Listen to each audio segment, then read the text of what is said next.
na 7 buwan para gawin yung bagong budget kasi andyan naman yung NEP, iilan lang naman ang mga provision na talagang controversial, pwede na natin pagsimulan. Tulad nga ng sinabi kahapon, talagang pwede naman tayo magtrabaho ng Pasko. Wala namang halos Pasko at bakasyon ang ating mahihirap. Wala naman silang biyahe, di magtiis din tayong konti.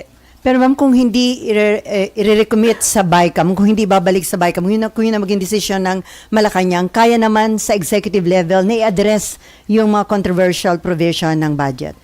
Ako'y nangangamba at kinakabahan na baka naman hindi tama ang payo sa aking kapatid. Alam po ninyo, technically, I think the President is absolutely right that in fact, once the bill has been endorsed to him and